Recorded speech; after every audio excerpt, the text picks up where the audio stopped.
Good morning for those of you in the morning. Good afternoon and those in the afternoon, and good evening for those in the evening. And I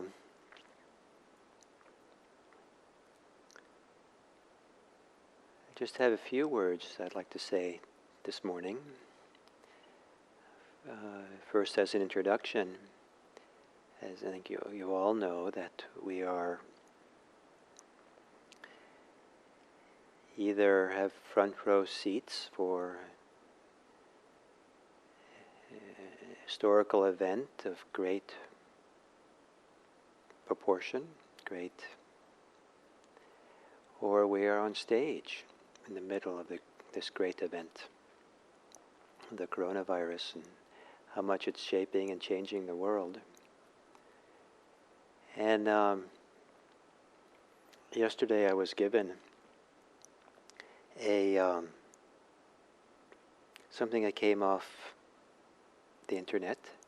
It was anonymous, so there's no name associated with it, but it kind of touched me, so I want to share this with you.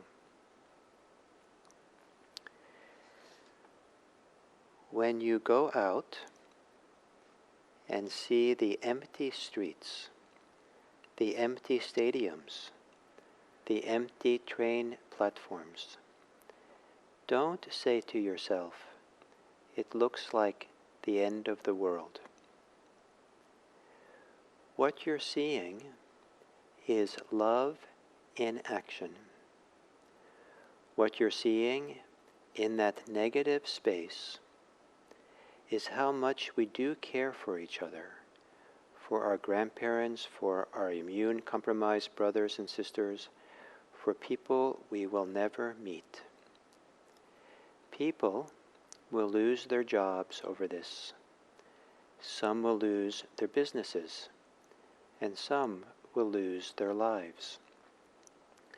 All the more reason to take a moment when you're out on your walk or on your way to the store or just watching the news to look into the emptiness and marvel at all that love. Let it fill you and sustain you. It is not the end of the world. It is the most remarkable act of global solidarity we may ever witness.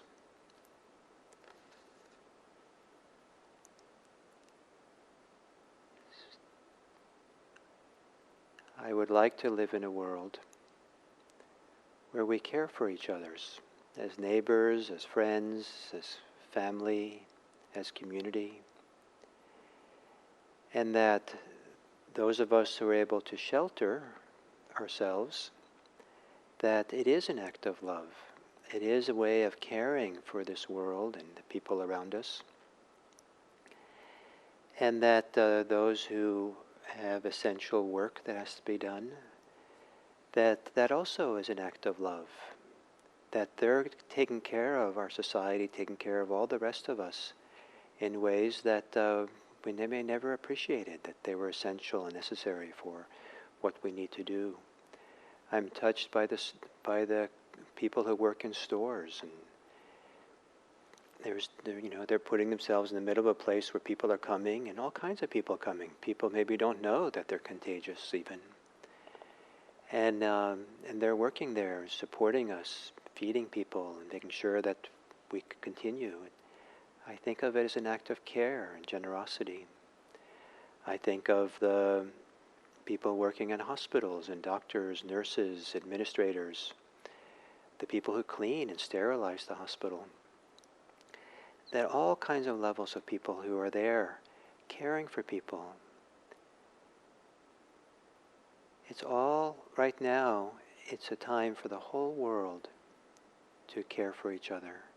And this quote, that we are now, we look out, and I've walked through empty streets in the middle of the street, and see all this emptiness, all this absence of people around, and hustle and bustle, and it's all an expression of people caring. And rather than the end of the world, maybe we can see it that it's the beginning of a new world. It's the fallow time. It's the creating the space-time. It's creating breathing room for something new to be born. And if we can appreciate that what we're doing is caring and loving and supporting each other at this point, and being supported and being loved and cared for, and to really go out there and feel that new potential is being formed, that maybe we will create a new world when this is all over. So if you go out and about and see empty spaces, think of all the care that represents. And I hope that you'll take good care of yourself and good care of the world that we share. Thank you.